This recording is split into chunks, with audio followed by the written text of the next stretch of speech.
नमस्कार मित्रमैत्रिणींनो, घराच्या सुखशांतीसाठी करा हे उपाय.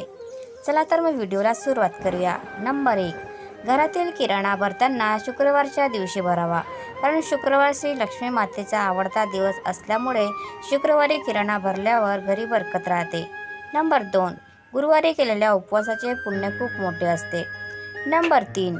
संकष्टी चतुर्थीचे व्रत करावे व पूजेची मांडणी करावी. चंद्रोदय झाल्याशिवाय उपवास सोडू नये. नंबर 4. स्त्री सुक्त किंवा पुरुष सुक्त अभिषेकच पाणी घरातील व्यक्तींनी थोडे थोडे तीर्थ म्हणून प्यावे. नंबर 5. महिन्यातील 2 एकादशी करणे शक्य नसेल तर वाराची एक शिवरात्रचे उपवास करावा. याने 24 एकादशीचे पुण्य प्राप्त होते.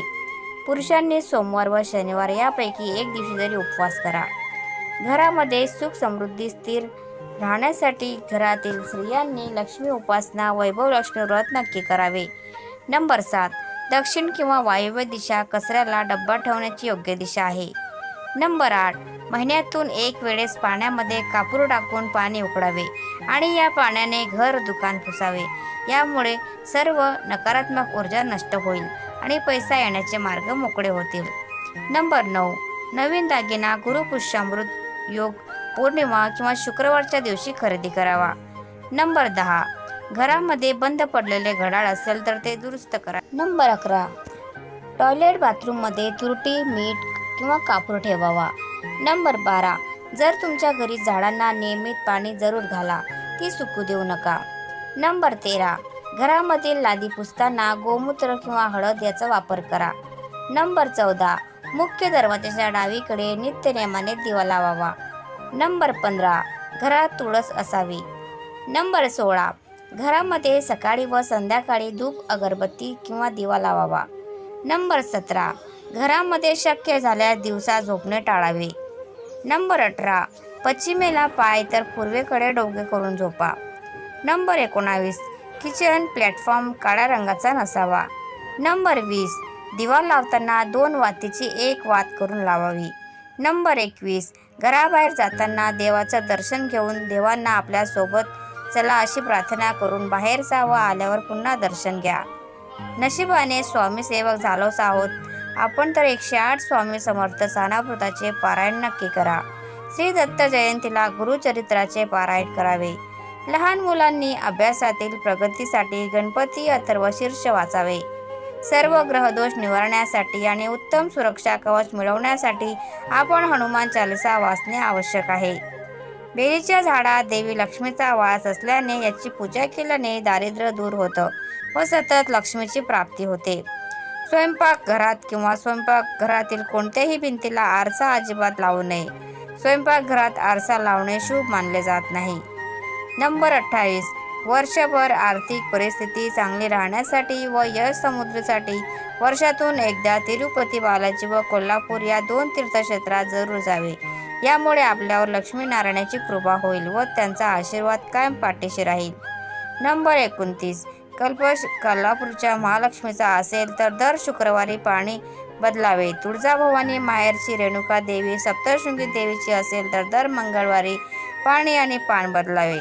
नंबर 30. आज आपल्याकडे कितीही पैसा व सुखसोयी असल्या व मानसिक शांतता नसली तर जीवनात काही अर्थ उरत नाही. असे होत असल्यास श्री विष्णू किंवा श्री लक्ष्मी सहस्रनामाचा पाठ करावा. घरात शांतता नांदेल व मनाची प्रसन्नताही वाढेल. नंबर 31. आज अनेक लोक देवाची पूजा उपासना करतात, जप करतात व दैनंदिन आयुष्यात लोकांची मने दुखावतात, वाईट बोलतात. यामुळे केलेली उपासना निष्फळ ठरते व साधना वाया जाते. म्हणून आपले आचार विचार सदैव चांगलेच असले पाहिजे. नंबर 32. घरामध्ये कधीही चप्पल बूट उलटे ठेवू नयेत. यामुळे शनिदेव कोपतात व सोबतच घरात नेहमी कटकट होते. नंबर 33. सकाळी सकाळी घरामध्ये अस्वच्छता राहणार नाही याकडे विशेष लक्ष द्यावे. घरामधील दरिद्रतेची देवी अलक्ष्मीला दूर करायचे असल्यास रोज सकाळी लवकर उठून घर स्वच्छ करावे. नंबर 34. जे लोक खूप मोठ्या आवाजात बोलतात, मोठमोठ्याने भांडतात, अशा लोकांचा राहू ग्रह खराब होतो. नंबर 35. जे लोक नेहमी दुसऱ्यांबद्दल वाईट बोलतात त्यांचा केतू ग्रह खराब होतो आणि प्रगतीमध्ये अडचणी निर्माण होतात. नंबर 36. जी लोक जेवणाच्या ताटात हात धुतात त्यांचे आर्थिक नुकसान होते. नंबर 37. जे लोक चालताना त्यांच्या चप्पल आणि बुटांचा खूप आवाज होतो त्यांचे ग्रह खराब असतात. पैसा त्यांच्याकडे टिकत नाही, लक्ष्मी निघून जाते. नंबर 38. संध्याकाळच्या वेळेत झोपण्याआधी स्वयंपाकघरामध्ये खरकटे भांडी ठेवू नये. नंबर 39. रात्री झोपताना काही जणांना केस मोकळे सोडून झोपायची सवय असते. केस मोकळे सोडून झोपणे अशुभ असते. नंबर 40. बंद गॅस शेगडीवर कोणतंच रिकामं भांडं ठेवू नये. नंबर 41. रात्री झोपताना आणि सकाळी उठल्यानंतर लगेच स्वतःचा चेहरा आरशात पाहू नये. नंबर 42. घराच्या मुख्य दरवाजावर दोन्ही बाजूला स्वस्तिकचे चिन्ह काढावे. नंबर 43. सकाळच्या वेळी घरात गणपती स्तोत्र, गायत्री मंत्र, महालक्ष्मी स्तोत्र यांचे पठण करावे. ते शक्य नसेल तर मोबाईलवर हे स्तोत्र लावावेत. नंबर 44. आपल्या घरात येणाऱ्या कोणत्याही व्यक्तीस कधीही नाराज करून किंवा अपमानित करून पाठवू नये. शक्य असल्यास अल्पोपहार देऊन आणि त्यांना काही मदत अपेक्षित असल्यास आणि तुम्हाला शक्य असल्यास ती जरूर करावी. पण मदत शक्य नसेल तर योग्य शब्दात सांगून विनंतीपूर्वक सांगून निरोप घ्यावा. नंबर 45. घर हे नेहमी धान्याने भरलेले असावे. घरामध्ये लागणाऱ्या वस्तू, किराणा धान्य हे किमान 7 दिवसाचे, 15 दिवसाचे किंवा 1 महिन्याचे भरून ठेवावे. आज आणायचे, आज बनवायचे आणि आज खायचे असे करू नये. नंबर 46. घरातील काही व्यक्तींमध्ये समजा काही कारणाने वाद जरी असतील तरी घरात कोणालाही जाणून बुजून त्रास देणे, उपाशी ठेवणे असे प्रकार किमान स्वतःच्या बाजूने तरी टाळावेत. शांतपणे आपली जबाबदारी आपण पार पाडत राहावी. काही समस्या या येणारा काळ सोडवतो, त्यामुळे सतत वाद होणार नाही ही काळजी घ्यावी. नंबर 47. घरामध्ये मोकळी हवा आणि सूर्यप्रकाश येऊ द्यावा. घर सतत बंदिस्त ठेवू नये. नंबर 48.